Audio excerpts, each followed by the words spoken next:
Hey everyone, it's Tammy. Thank you for joining me. And this is kind of I don't want to call it an addendum. It's just a follow-up. I have a feeling this is going to go on for a little while. Anyway, to my last two videos, because a couple of videos ago I did one on weight issues and pain, and then I started talking more along the lines of playing the odds and having fun with possibility. And it really is in the realm of healthcare, but it can be with anything in life. And this kind of falls into that because right now our current medical, pharmaceutical, however you want to say it, industry, our medical industry, yeah, I like that, medical industry, it really has us believing that there's something wrong with our body. And therefore we need medications and so forth. But what I wanted to, I got in a conversation again this morning, actually it was a couple of days ago, and then another one this morning, because one of my clients is 16 years old and takes, of all things, Risperidol, was kind of more or less for behavioral issues, which once he was able to be stabilized, he was released from the facility and he's come home on it. But that was a couple years ago, and now he's still on it. And his mother is concerned because he struggles with concentration and focus. And we started him with oil blends, and he's kind of forgetful in using them. And so I talked with him and I explained to him that sometimes these medications, more often than not, actually, a lot of these medications will lead to something like that.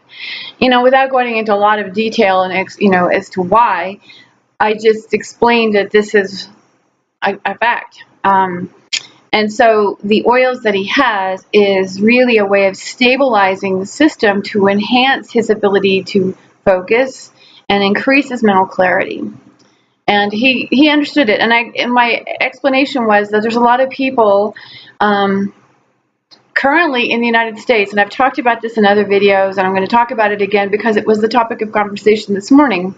Because it was, somebody actually said to me, "Can you believe that around 60%, about 60% of the people are on some kind of," they were talking about some form of psychotropic, and I don't know necessarily that it's psychotropic. The actual statistics coming out of the CDC and so forth are stating that at least 65% of the United States population is on at least one medication. Whether it's a psychotropic or not, it's hard to say. They didn't give that particular statistic, but that's still a high level of people on. And this isn't for acute care. This isn't like for a minor infection or anything. This is actually chronic health issues that require at least one medication. So that means you're taking it for long term. In that event, chances are that whatever you're taking has an influence, number one, on the liver enzymes, the way that the liver is detoxing your system. And it also has an influence on some form of hormonal or neurotransmitter receptor, depending on what it is. Now, if it's a psychotropic, it's going to be more along the lines of neurotransmitters. But there are also hormones involved. So the point that I'm getting at is that because at that point, then I followed up by saying, and then at least 50% of the population is on at least 3 to 4, a cocktail of 3 to 4 medications. So 65% at one, 50% at least on 3 to 4. That's an extraordinary amount of people on medications, and they're driving around. If you're one of them, I'm not saying anything. It's not about you. It's about the effect of the medication. It's the effects of the medication. That's what I'm here to emphasize. It's the effect of our environment. And that's really what this is all about. So this is what I was explaining to my client the other day, and I was talking again this morning. And at that point, now you are getting in, like when you are, it doesn't make any difference what kind of driver you are. If you are under the influence of medication, the way it affects you could cause you, and this gets significant because it's not just the medications, because every one of us, if we're not taking a medication, is still impacted by the environment. And then you have mental and emotional stress. And so what was fascinating to me, part of this conversation was because also it was apparently released this morning. I haven't seen it, that I guess doctors, if I remember correctly, are saying that they're getting concerned because there aren't enough pain medications. And this is why I say this is going to be an ongoing series at this point, because this is all BS. We have got to rethink. We have got to start questioning. We have got to stop. We don't have to, okay? I said this in my last video. It's not about a have to, but it would be in our interest to at least consider rethinking the way we approach health, number one. Number two, the way we even look at our body. Pain is a reaction. Pain is a symptom. And our current model of dealing with health is treat the symptom. We're not looking at the root cause. I don't care who's talking to you. They're not dealing with the root cause. The root cause is not the human body. I can promise you that. There are genetic changes that occur at various levels in the body that do ultimately lead to serious health conditions. I'm not going to deny that. But that's not because the body is dysfunctional, or defunct, however you want to say it. It's not defective. It is responding to the information coming into it. That's what I want to say. The information that we are receiving. If you've never watched any of my other videos and this is your first time here, thank you. Thank you for joining me. And if you've watched other ones and you're here, forgive me for repeating myself, but there are over 45 million chemicals on this planet.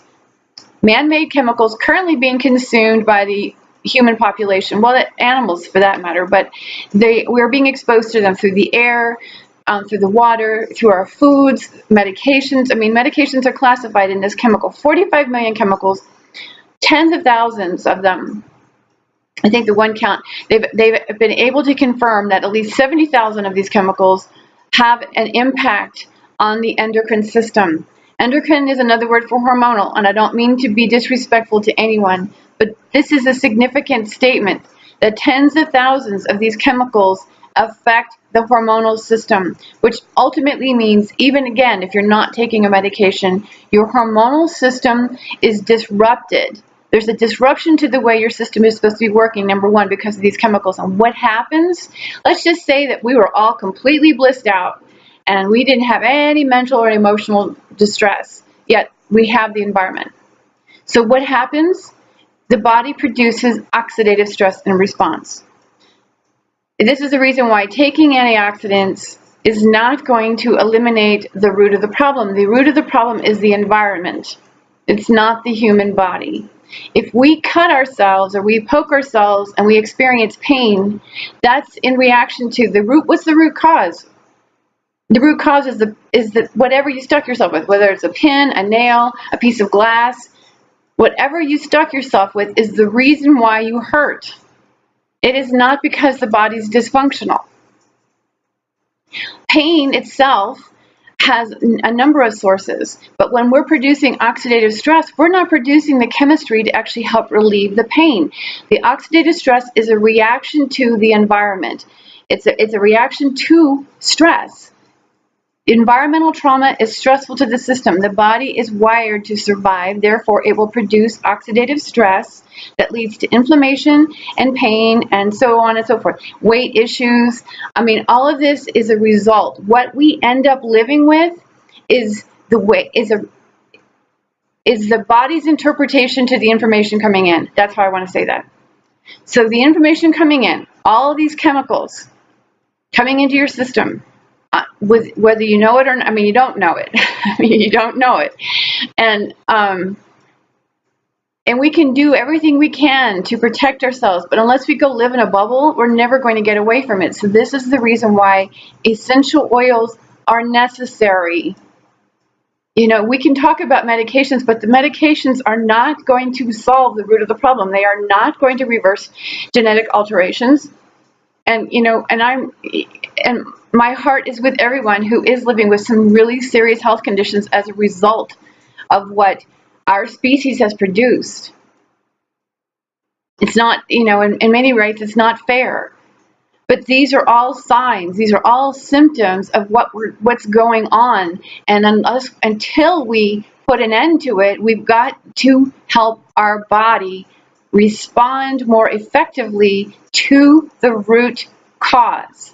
You know, if you stab your finger, you know, if you burn your finger, again, it's not the finger that's the problem. It's whatever you burned it with.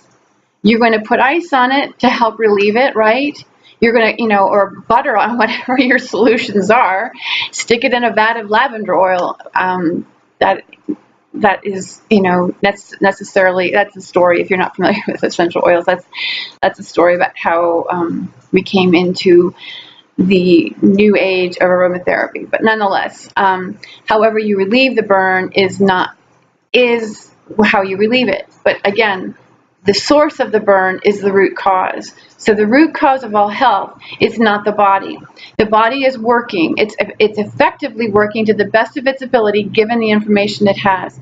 And when we use essential oils, not herbs, not mega dosing of vitamins and minerals, but oils, because oils are lipophilic chemicals, not unlike a lot of the other chemicals that are affecting us. But the body has a way, nature has a way of recognizing natural chemicals over man-made chemicals. It will react differently to it. And therefore, when you include essential oils, and we can talk about it, I mean, I'm not talking about just, if you're taking medications, please don't use oils. Just don't use them. If you want to know how to use oils, ask me, because there's a way to work with them. And trust me, you know, dousing yourself with a lot of oils is not the answer either. So if you take medications or not, including essential oils in your day is a really, really good idea. But not just for the sake of symptom relief. It's actually for the purpose of helping the body, protecting the body is basically what it comes down to. If you're living with a health condition, you want to stick with your treatment protocol that you're already on, including oils that help stabilize the system. They do not duplicate the actions of what you're already doing, but they actually bring stability to the system. And stability is where we find peace.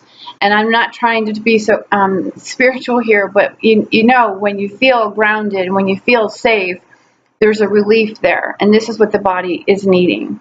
And so, and I'm not talking about going out and using lavender and just randomly using oils that are known for relaxation. That may not be what you need.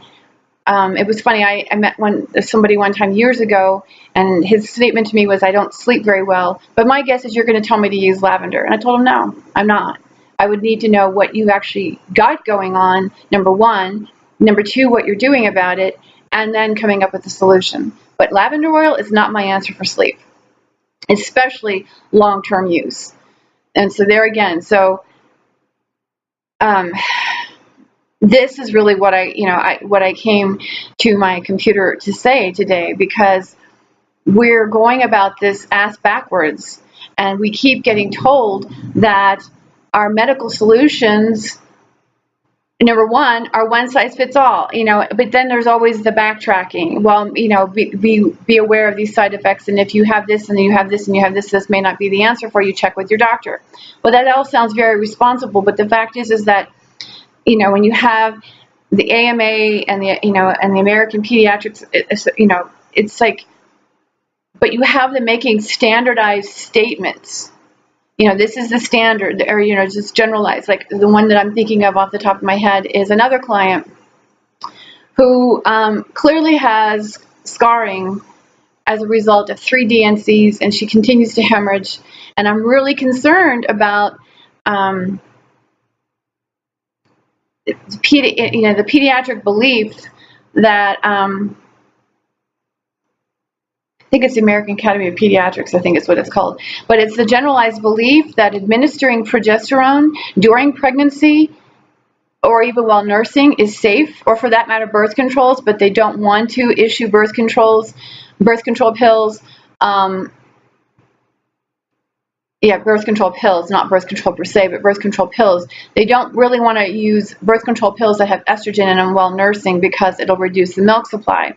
Well, progesterone can actually do the same thing. But nonetheless, the use of progesterone to protect the pregnant mother from miscarrying, and also to use it during nursing for, bleeding, hemorrhaging, because in my client's case, they told her she was this is just what it is. So they've been putting her on progesterone the last two, after she had her last two children, after 3 DNCs, and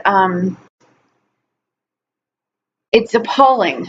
It's appalling. Again, it's BS, because progesterone, we recognize it as a reproductive hormone, but it is also a stress hormone. It is a neurosteroid, which means it has influences on the brain and brain activity. And this is concerning because we're, this is very, very concerning, because we have children who are developing and having hormonal problems. I mean, because it's a stress hormone, so it's already activating, God forbid, another stress reaction. And nobody is going to be able to say how much can be passed through the placenta and or the breast. But the fact is that it is being administered, and they feel like it's safe. Not because it's not passing through, because it's just a hormone, okay? And it's a reproductive hormone. But again, as a neurosteroid, and which influences various stress activities in the brain, this is a concern to me, especially when there's a study that was done in the UK of a select population of people that their mothers had, they had a segment of people whose mothers had been administered progesterone during pregnancy, and then they had a segment that had not, and they had to answer a series of questions. That's really all it was. And not 100% of the time, so this isn't, and this is not 100% for sure. Okay, so like I said in my last video, we don't know anything. We can only speculate, and in science, it is about a speculation of percentages. That's all it is. So the percentage of people born to mothers who'd been administered progesterone had reported bisexuality. Their sexual preferences, their sexual identity was I guess kind of, it was a little bit abstract, is how I want to say it. And again, it wasn't 100% of the people, but most of them reported something along those lines. Those who had not been exposed to progesterone did not reported no question about their sexual identity. I find this very fascinating. Here's why. When we, and I talked about this in my last video, I believe, when we look at what's considered a normal brain, okay, we image a normal brain, and then they take an image of a heterosexual normal brain, and then they image a homosexual. The brains are different. There's different areas of activity, okay? This doesn't make their brain bad or wrong. This just makes it that their brain has a different level of activity. There's a difference in the structures, actually. In ADHD, you can see differences in activity. So the structures of the brain are behaving differently. And this is a result of things like neurosteroids and transcription factors that are influencing the regulation of our brain chemistry. This is going to affect the way the brain operates. It's going to affect the way we behave. So to be administering progesterone because it's okay, it's safe to use, I mean, the FDA has okayed the use of caffeine, even though it is the most addicting, the most addictive drug. I mean, it's the most widely used. 90% of the world population consumes caffeine. Caffeine is known to be an addictive substance, but it's still okay to put it in food. So that doesn't make it safe, okay? It just makes it, just because somebody said that, well, it's considered a nutrient, therefore it's okay to put in food. And we also recognize it as the most addictive, I mean, I'm not saying this properly, but I think you know what I'm saying. It is the one addictive substance that is most widely used on the planet. That's fascinating to me. And like I said in other videos too, and I'm going to say it right here, right now, addiction is just a change in the brain structure. Again, it's just a change in the brain structure. And we also recognize cortisol as having the ability to alter the brain structure just like an addictive substance. There's something to be said for being addicted to stress. So the point to that is addiction is not a set of bad behaviors. Addiction is classified by a change in the brain structure. That is how the disease is classified. Therefore, if anybody out there has high cortisol levels or fluctuations of cortisol, you're living with an addiction. And the challenge with the cortisol is that it is actually required in the body for other things, such as an anti-inflammatory. This is where corticosteroids come in, the medication. It is a representation of what cortisol does when it's converted as an anti-inflammatory in reaction to oxidative stress. So the body has the ability to produce the chemicals needed to protect it from the incoming information, and it also has the ability to deactivate that oxidative stress. Basically, in this case, the same chemicals, but it's not happening. So, to be talking about we need more pain medication, well, no, we don't need more pain medication. We need to be able to, if we include oils and actually help the body respond and relieve itself because of this oxidative stress, we are protecting ourselves from the root cause, and the root cause is not the body. To be concerned about weight issues is ridiculous. It's ridiculous in the sense that we try to blame the individual. Yes, there are behaviors, but as I just mentioned, our behaviors are affected by our chemistry. And if the chemistry is, kind of like a whack-a-mole game, how your body, we have so much, fat tissue is used to store toxins. It's a survival mechanism. So we have to rethink the way we're looking at this. We have to stop listening to mainstream media. They're not being accurate. What's going on with you is what's going on with you. And nobody is going to be able to tell you. Don't let anybody tell you that there's something wrong with your body, I guess is what I'm trying to say, regardless of what health condition you're living with. And if it is chronic and you're looking for ways to help stabilize and potentially get better, there's ways to do that work alongside the medication. But the fact is that we have to stop looking here because we're not defective. Again, I'm going to say this. Because we have health conditions does not mean we're defective. It means that our bodies are wearing down because they've been trying to protect us for too long. That we've been exposed to so much, and our hormonal system has been completely rewired. And when we're taking hormones, as we are, and we're just, for whatever reason, whether you're taking estrogen or you're taking progesterone, you're taking testosterone, you're adding fuel to the fire. Here's an interesting thing. So,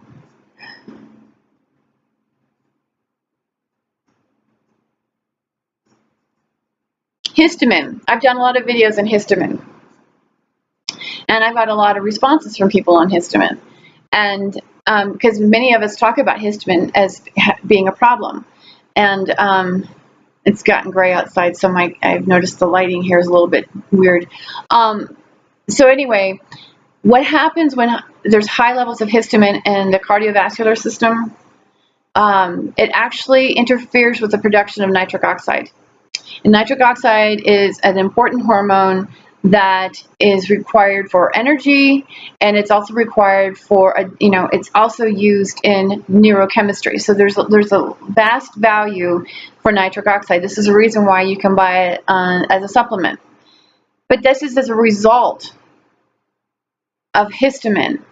And if we can find a way to relieve histamine, and this isn't about not eating certain foods. This is not what this is about. So this is about actually getting to the point of relieving histamine. And I'm being careful here because I know someone's going to ask me, well, what can you use to relieve histamine in the way of oils? And I would need to know more about you. I'm just going to say that because truthfully, a lot of what I would suggest here is going to interfere with medications.